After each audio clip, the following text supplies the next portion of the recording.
So children, today first we will try to understand little about force. Okay, you must have studied force in your earlier standard. What is force? Force is a physical quantity, is it not? And force applied to an object, what does it do? It changes. What does it change? State of rest, or it changes the state of motion. When we talk of motion, there are further more implications. Obviously, force can change the shape of an object. It can change the speed of an object. We are not going into that. We are learning something which is related to Newton's laws of motion. So I am just focusing on these two aspects. Sorry, that is, force is a physical quantity. And what does it do? It changes the state of rest, or it changes the state of motion. Okay.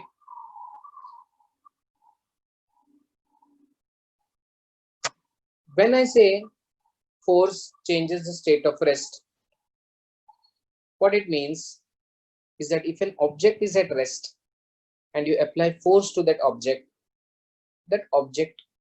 will not be in a state of rest. That is, it may begin to move. Okay. So, second thing when I think is when it is in state of motion, then if an object is in a state of motion and if you apply force, what will happen is its state of motion will change. Like, suppose a ball is rolling around the floor very slowly. And when it is rolling along the floor very slowly, suppose you kick that ball, what will happen? That ball will start moving fast, right? So that is why we say force is a physical quantity which changes the state of rest or the state of motion. So children, try to understand what is force. Today's lecture, we will be studying Newton's laws of motion. And for understanding laws of motion, you have to understand something about force. Previously, in your earlier standard, you must have studied that force is a physical quantity which changes the state of rest, or it can change the state of motion of an object. That is, if you apply force to an object which is at rest, then that object will begin to move. If you apply force to an object which is already in motion, then that state of motion will change. Now, when you look at the forces, we have to study two simple forms of forces. One is balanced force, okay, and second is unbalanced force. Now, what is balanced force? If you consider any object, okay, I'll name it A, and you pull the object in one direction with a force F. Similarly, you pull the object in the opposite direction with the same force F. What did I say? You are pulling the objects in both the direction with the same amount of force. The force to the right is equal to the force to the left. Then what will be the effect on the object?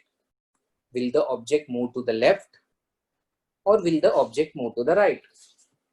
Think about this. So, when we apply two equal forces in opposite direction on the same object, what happens is that both the forces cancel each other. Both the forces cancel each other. That is, the total force acting on the object is 0. The force acting to the left is equal to the force acting on the right. So the total forces acting on the object is 0. Both the forces cancel each other. So will the object move anywhere? Obviously no, because no force is acting on the object. When no force is acting on the object remains at rest. It neither goes to the left nor goes to the right. Such type of forces which balance each other, okay, they balance each other. They are called balanced forces. So if you remember, I had written balanced force, right? What will be unbalanced force? Unbalanced force is any force which acts on an object. Suppose I apply force F on an object in only one direction. What will happen because of that?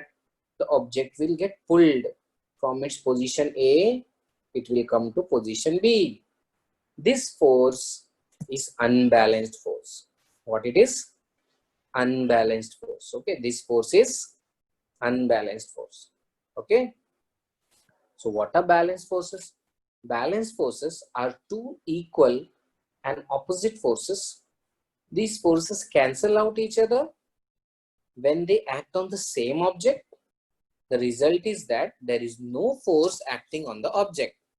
When there is no force acting on the object will remain at rest. But what is unbalanced force? It is just one force or many forces which act in only this one direction, and it will produce an effect on the object. Okay. Now, why we are studying these balanced and unbalanced forces? Because when we look into Newton's first law of motion, Newton gave a statement regarding the first law. Okay. What he told is that an object continues to remain at rest or in a state of uniform motion along a straight line unless an external unbalanced force acts on it. An object continues to remain at rest or in a state of uniform motion unless an external unbalanced force acts on it. What does it mean? It means that if an object is at rest, then it will always remain at rest. If it is in a state of uniform motion, then it will always remain in a state of uniform motion. But the condition is unless an external unbalanced force acts on it. To understand this, imagine a situation where you have a notebook kept on your table. Suppose you kept the notebook on the table,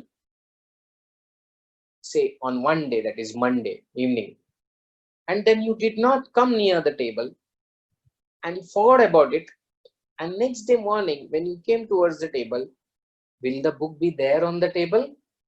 Yes, it will be there on the table. That is, it remains on the table, that is, it is at rest. Till you apply a unbalanced force on the book will remain at rest. Right? That is what the first part is saying, that the object continues to remain at rest unless an external unbalanced force acts on it.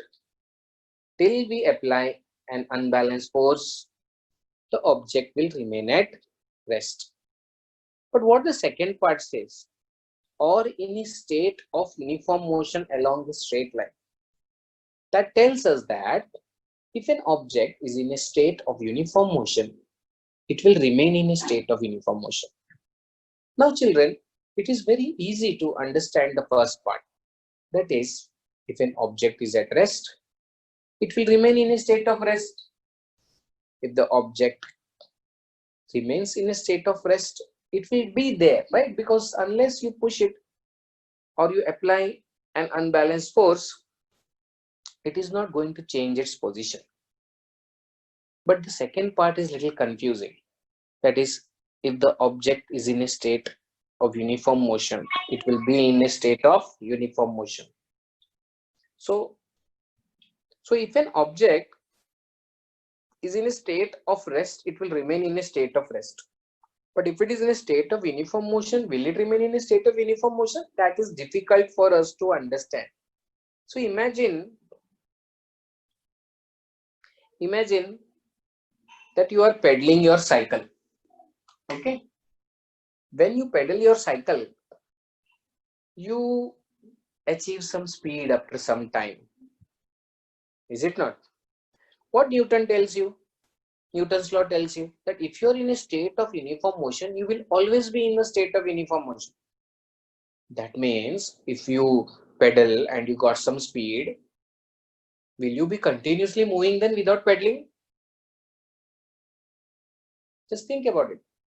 Because Newton's law says that if you are in a state of uniform motion, you will be continuously in a state of uniform motion. But that is why it is difficult to understand, because according to Newton's law, once you started pedaling your cycle and your cycle got some speed, then you should not have to pedal your cycle. Your cycle will keep on moving continuously. But it is not like that. Your cycle comes to stop. It comes to rest. Why it happens is because we forget a very important force which is acting between the tire of the cycle and the road. The force which is acting between the tire and the cycle is the frictional force. Due to that frictional force,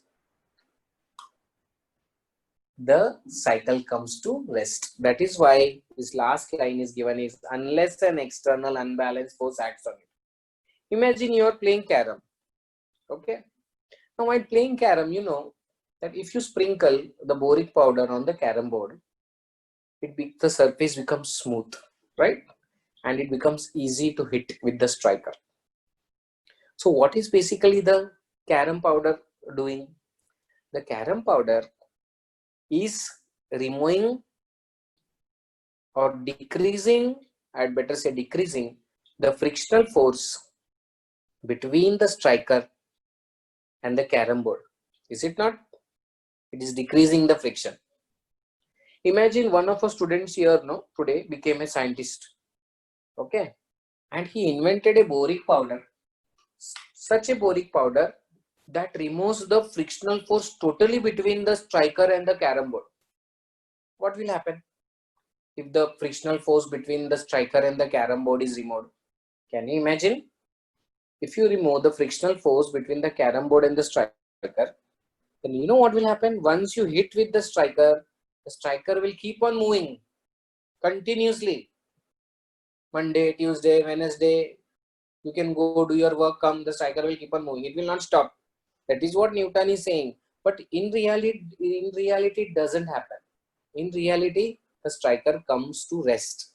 Why does it come to rest? It comes to rest because there is frictional force between the striker and the carom board. You know, during rainy season, first rains, many people slip and fall on the road when they ride a bike or a cycle. Why is that happening? That is happening because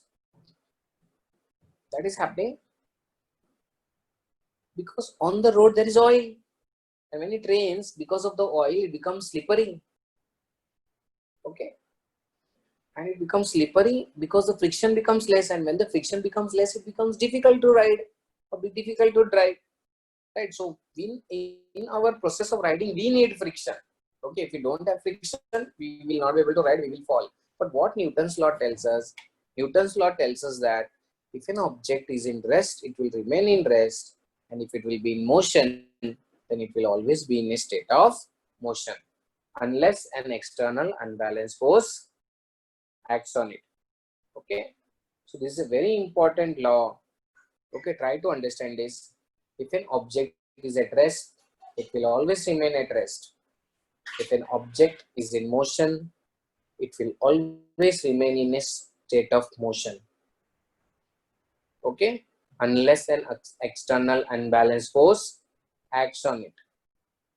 Now, what you have to do is, on the screen, the statement is there. You should write the heading Newton's first law of motion, and then you should write the statement. I hope everybody can see the statement. Please write, and I will give you 5 minutes to by heart this and